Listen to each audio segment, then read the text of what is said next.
Alright, world. I am almost 1 week down and 8 more, I think, to go on the Paleo challenge. This is day 6.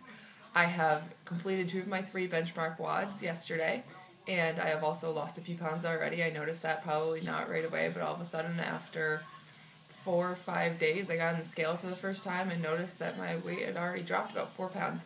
So I'm thinking that's all the water weight from going nuts on beer and wings the night before the challenge, but that's gone and things are feeling a little better, so there's improvement on that.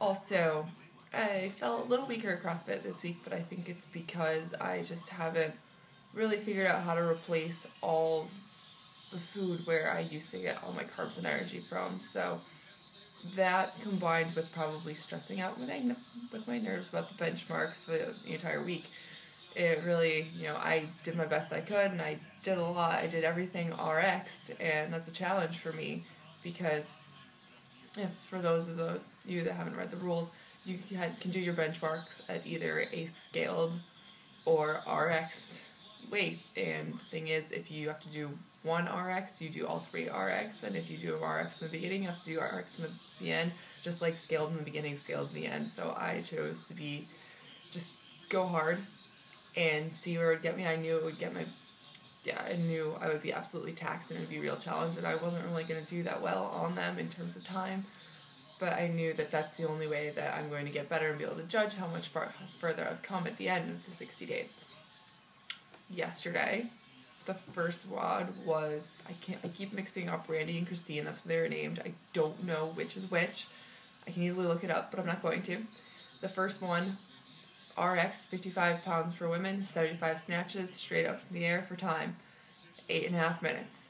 Then the second one was the real killer, where you had to do 3 rounds for time.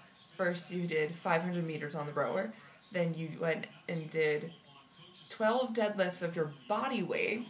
That's where I really, really wished I weighed a little less before this, because my previous 1 rep max was 5 pounds less than what I weigh. And then after that, you had to do 21 box jumps up onto a 20-inch box. So the rowing, wasn't scared. I was a rower in college. I consistently, look at the splits of the people to left and right of me in class, and I'm always pulling a lot more efficiently. I see them taking 30, 35 strokes a minute, and their splits still read 217, 220, while I'm sitting there going 24, 25 strokes a minute, and my splits are, down in the high 1s, low 2s. So, I conserved energy on that because I knew that would be my rest, because these deadlifts, I had to do 36 of a weight that was so heavy that I had never done one before. I did it. It was ugly, but I made it through, and now, ever since then, my legs, surprisingly, I ended up using my back a little bit at the end, just to get the weight up there and get the rep, so my hamstrings don't hurt today, but there's a little tightness in my lower back and just a little more work on form, and I should be good to go so I can progress higher. As for the diet, I'm currently on a business trip right now, just a quick 2-day thing up to a racetrack for work, and catering has made it very easy to stick to paleo. We are very fortunate to have a caterer that goes all out with salad bars and cut up fruit, and if you want to eat onion rings and fried chicken and ice cream and cookies, there's that too, but they make it really easy to eat healthy if you so choose, which this time around I do. No quesadillas, even though they're so good. I miss them.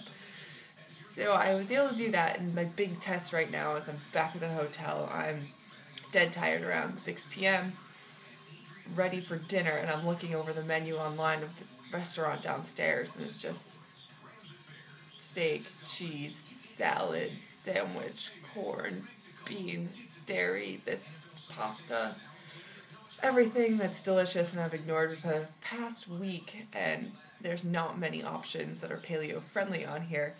And I don't want to have steak for a second time today. I'm tempted to cheat, but thank God for this dashboard online. That's going to help me, because I just don't want to experience the shame of having to put a cheat in for a diet day. So I'm going to go downstairs. I'm going to see what I can find. There might just be more steak and 1 glass of red wine for dinner, because that's allowed. So We'll see. Haven't cheated yet. Down 5 pounds. 5. I mean, 2 of the pounds, they were probably gained in the day before.